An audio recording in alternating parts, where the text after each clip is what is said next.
রোগ হলে নাকি গুনাহ মাফ হয়, তাহলে মানুষ রোগ থেকে রক্ষা পেতে চায় কেন? রোগ হওয়া তো ভালো, গুনাহ মাফ হবে। প্রশ্ন তো সুন্দর প্রশ্ন, মাশাআল্লাহ। রোগ হলে, বিপদ হলে গুনাহ মাফ হয়। প্রশ্নকর্তার প্রশ্ন হলো, যেটা গুনাহ মাফ করে সেটা তো ভালো জিনিস, তাহলে রোগ হলে আবার রোগ থেকে মুক্তির জন্য দোয়া কেন চাই আমরা?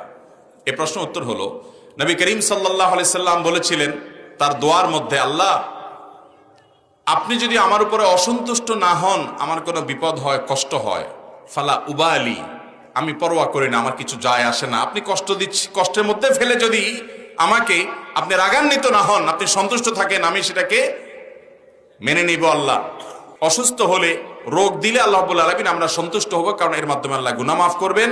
কিন্তু যদি আল্লাহ তাআলা সুস্থতা দান করেন, তাহলে আরো বহু গুনাহ মাফের উপায় আমি বের করতে পারবো, অনেক আমল করতে পারবো যার মাধ্যমে গুনাহ মাফ হবে।